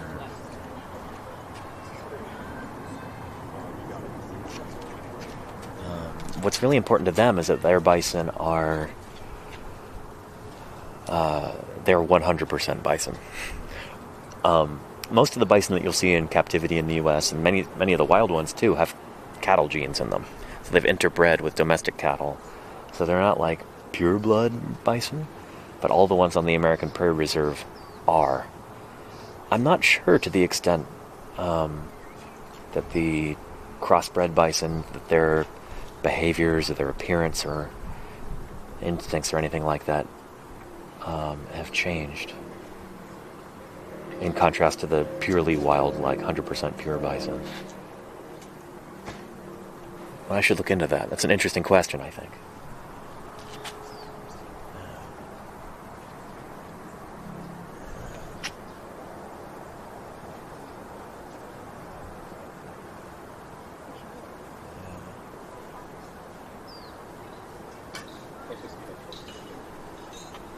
Plagued by Society wants to know have I been to the bison paddock in Golden Gate Park? I have. I was there just a few years ago. I think it's still around. Yeah. There's a non-zero chance we'll be going there early next week. We'll have to see. Yeah, beefalo, exactly. You guys should try this. Anyway, very cool. I love this vista. Just, seeing my home like this. It's brilliant. Just expanse of San Francisco Bay down there. And you can see the city in the distance. That is the jewel of the Bay Area. San Francisco. Just in front is Alameda Island. Bay Farm Island, that's where Oakland Airport is. You can see the big control tower there. And all the flatlands. This is East Oakland over here. West Oakland is off in that direction. And this is my home. This is my home. Yeah, the bison enclosure in particular is where I live. I'm kidding, of course. I wish.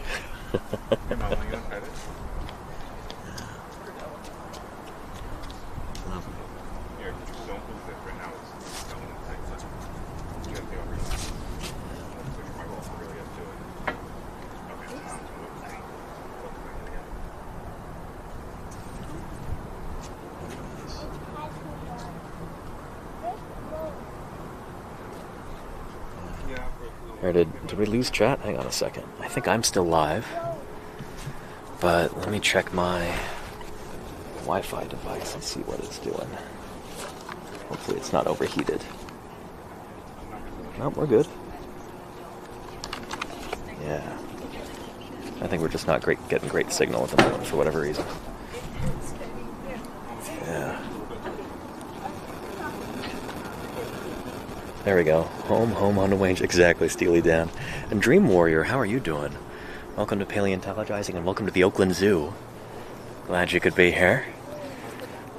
We are spending some extra time at the California Trail portion of the Oakland Zoo, seeing a lot of these native animals from my home state of California. I like all the native plants that they have growing here too, like this manzanita. If I remember correctly, this is the kind where, they feel nice and cold. So like even on a really hot day, the plant will stay cold. And native peoples used to actually like hollow out parts of the trees and leave food in there as like a natural refrigerator. Pretty neat. I think this is manzanita. I don't think it's a strawberry. But I think they might be closely related to strawberries. I'm not sure. Anyway. And Crimson Carnotaurus, the mobile data is very expensive. Because I've got an additional router hooked up, so cross your fingers, we'll see.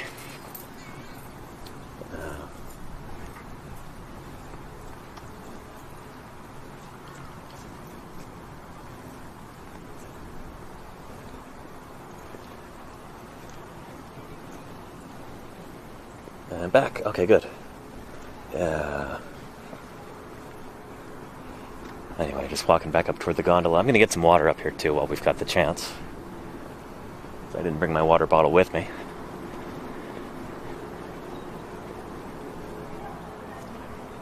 Alright. What were you saying about my question? What question was it? Crimson Carnotaurus? Oh, yeah. The mobile data is about $500 a month.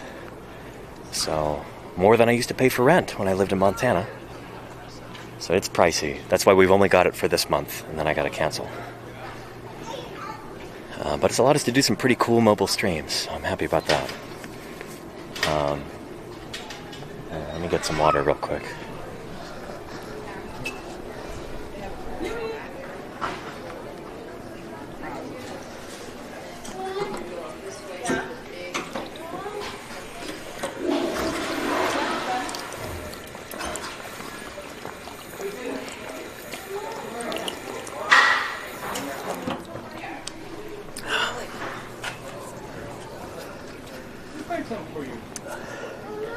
That's nice. Water's nice and cold. And Lodi says, got to take advantage of the month of IRL streams. Exactly. Yeah. So we're going to do more of that here.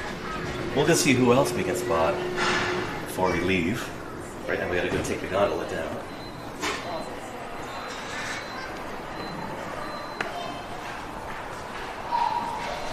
And Sebastian, oh, you're from Montana. Very cool.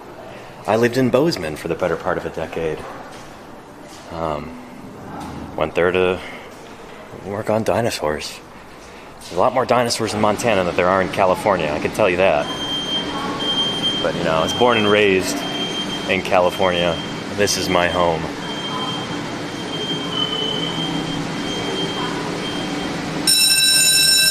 Oh, sorry about that noise.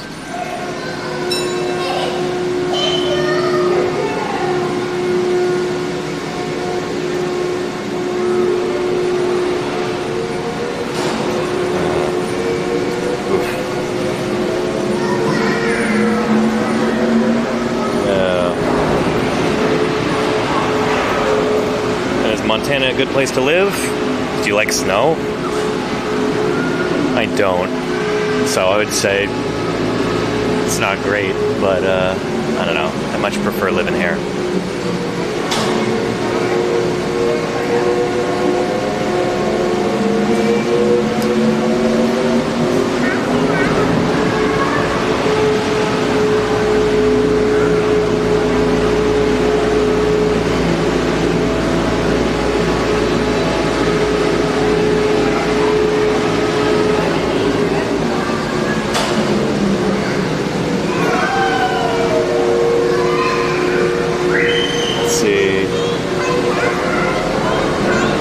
Says the gondolas were under maintenance. Last time I was here, it was the same way. So that's why we came back, so we could see the California Trail up here. So it was just a couple weeks ago, gondolas were down for maintenance.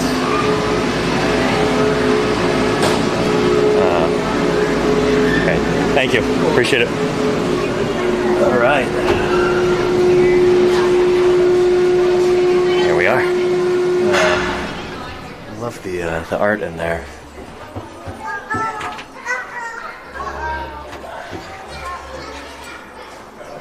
Super cool.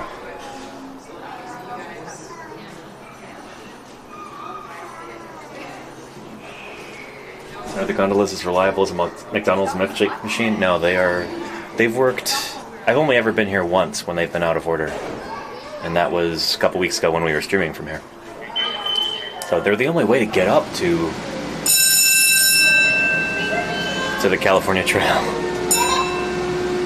So they're a crucial piece of zoo infrastructure here, at least for visitors. This is awesome. I love this this art. This is fairly new too. I don't remember this being here when they first opened the California Trail. I love it. And designed by Oaklandish. Shout out to Oaklandish. They do some really, really cool merchandise. Lordy and I have got me some shirts from Oaklandish, and they're great.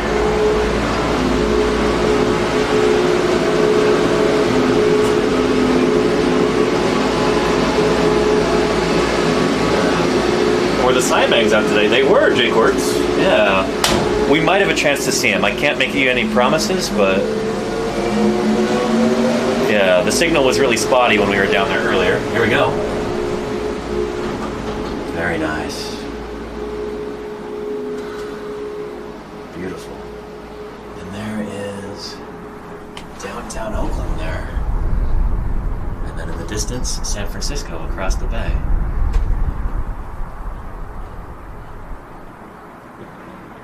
What a neat way to travel to. I really wish the gondola systems like this were more common, you know? You could take one of these to commute to work. Oh man. It's just so quiet and peaceful. Such a wonderful view. Stupendous. You gotta love it.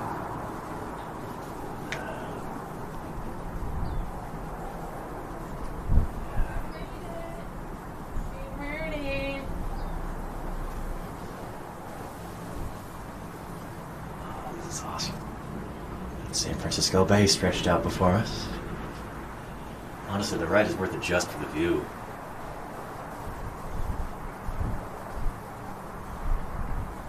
Gorgeous.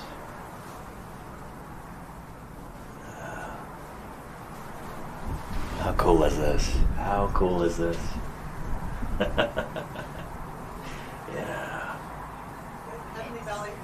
In Victoria's, I agree, this is a pretty extreme example of a zoo with some serious elevation differences.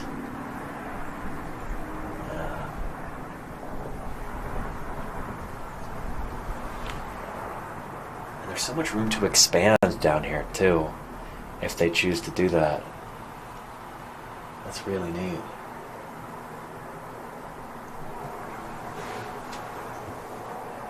Kind of coming to a stop here.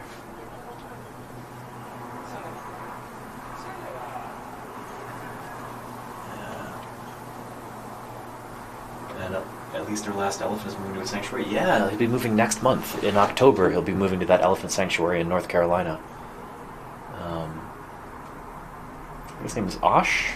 Is that right? But this zoo does have a wonderful reputation for their elephant care, and I think them moving their last elephant to an elephant sanctuary is kind of an example of that. The welfare of these animals is their #1 priority. And they do a magnificent job of it. Elephants kind of are a symbol of the city of Oakland. The Oakland Athletics baseball team has had an elephant as their mascot for a long time. And so it is going to be a little bit sad no longer having any elephants at all. Live elephants at least in Oakland, but you know, it's for the better. These are animals that have a lot of needs in terms of their care. Oh, the camel fell over down there. Look at him basking in the sun. Oh, I love that. Lazy Camel Friday.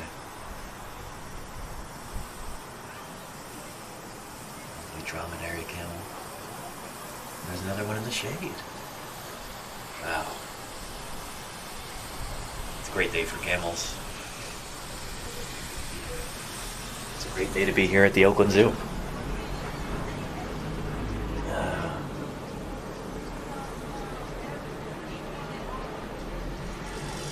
Okay. I've chosen a more obnoxious buzzer for when the thing starts or stops. There we go. Thank you. You too. All right. Zoo gondolas. Oh, we're back? Okay, good.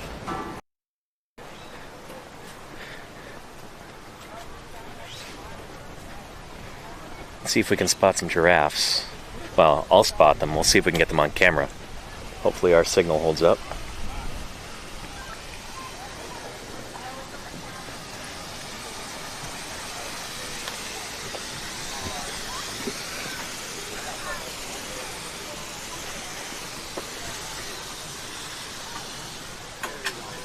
There we go. Giraffes.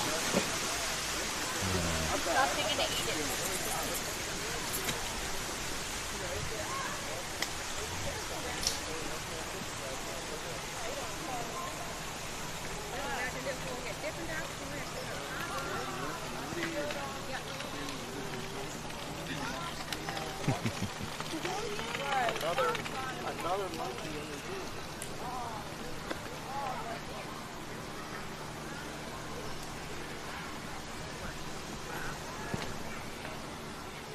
All right, let's see. What's our signal like right now?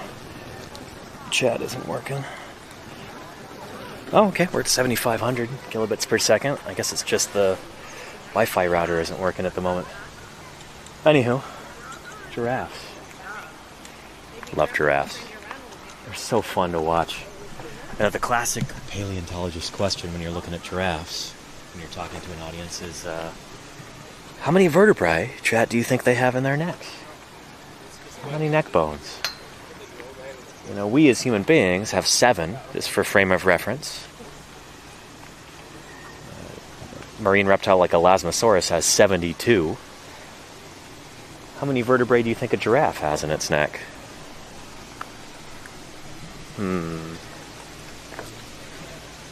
The correct answer is 7. Like almost all mammals, they've got 7 cervical vertebrae. They're just elongate in giraffes. They're longer.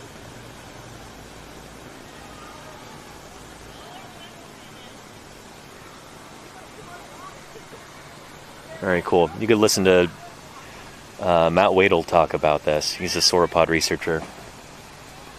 Talking about how giraffes, you know, they don't really have long necks, biomechanically speaking. Their necks are actually fairly short when you compare them with something like sauropods, you know, or Elasmosaurus. Yeah. Don't all mammals have 7? Asked the spy. There are 2 exceptions. There are 2 families of mammals that can have more or fewer than 7 neck vertebrae. Who in the chat knows what they are? Not what you'd expect. They're not creatures with remarkable necks. Yeah. The sloths are one exception to Victorious. Yes, indeed. Yeah. Sloths can either have 7 cervical vertebrae, or they can have 6, or they can have 8. I think maybe as many as 9. I heard some sloth researcher tell me that one time. What's the other one? Does anybody know?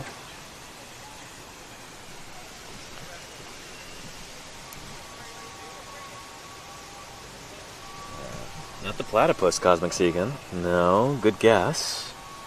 But no, I think as far as I know, they always have 7. 7 cervical vertebrae. Not armadillos, Osteodon, although that's a good guess. They are xenarthrans, just like sloths are. But it's not armadillos. Not some sort of seal, Boffle the Waffle. I would say, ecologically speaking, you're maybe a little bit closer, but phylogenetically further. You're getting colder if we're talking about phylogeny here.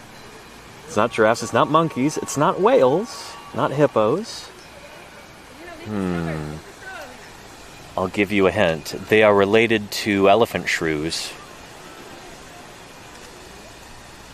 What mammal related to elephant shrews and related to aardvarks can have more or fewer than 7 cervical vertebrae?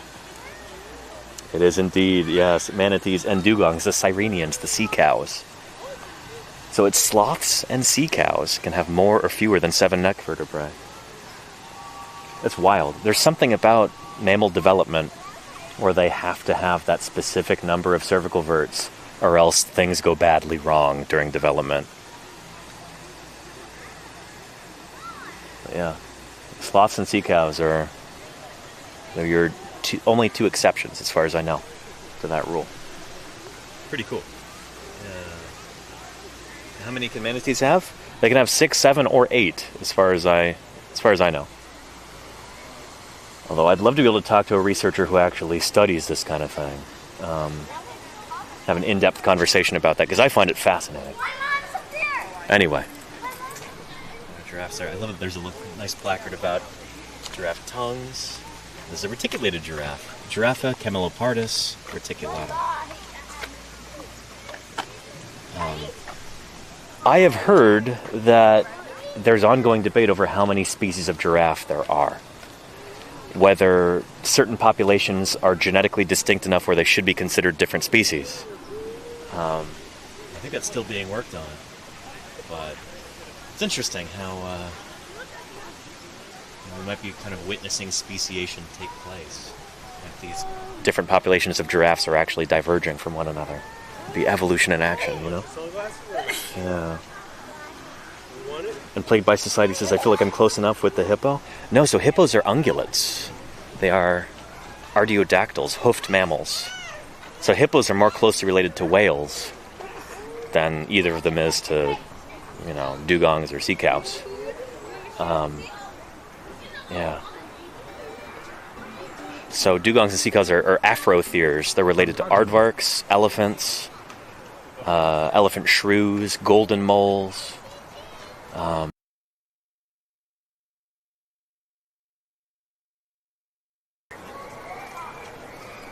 Let's see. I'm afraid my signal might drop as I go down here. Right? Seen them enough times?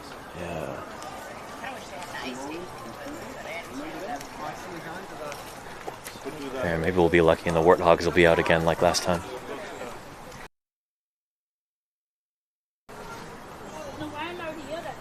Let's see. I don't see him yet. They might be hiding. They love to hide underground. Burrowing animals.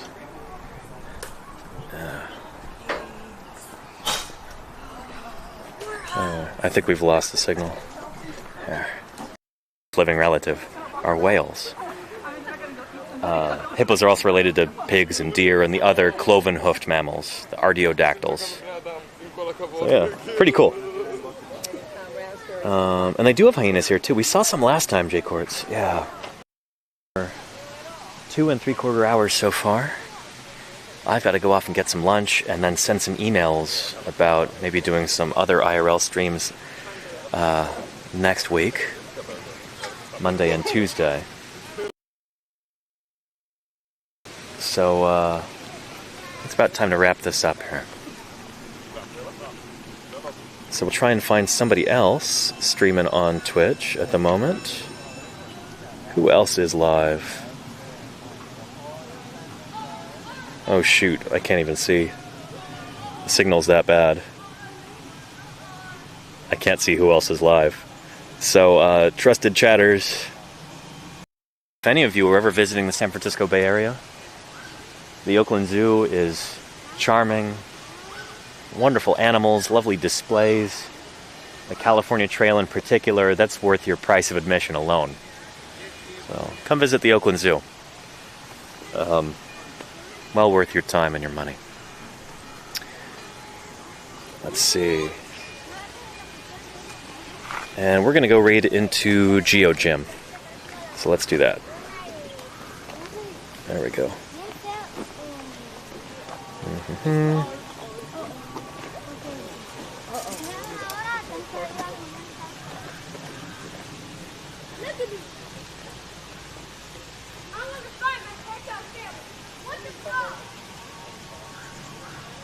Alright, let's see if that worked. It didn't. Well, let's go back over here. See if our signal improves at all.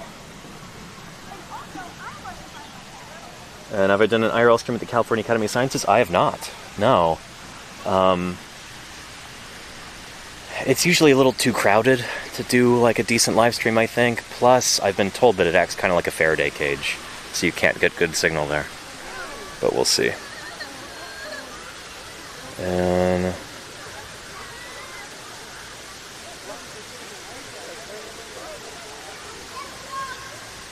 oh, raid is working. Good. I've got no indication of that on my end. Anyway, I don't know if I'm going to be able to control that raid from here, but I hope you had a wonderful time here. Visit the Oakland Zoo if you ever get the chance. Thank you for your viewership, for your attention, for your questions, your kind words, and your financial support. I appreciate that tremendously. Anyway, everybody, without further ado, let's go right in. You know that a giraffe has the same Let's number see. of neck bones or cervical vertebrae as you? Yep, that's right. They have 7 neck bones, just like humans. Great. One cervical vertebra can be more than double the size of an average human's entire neck. With a neck like that,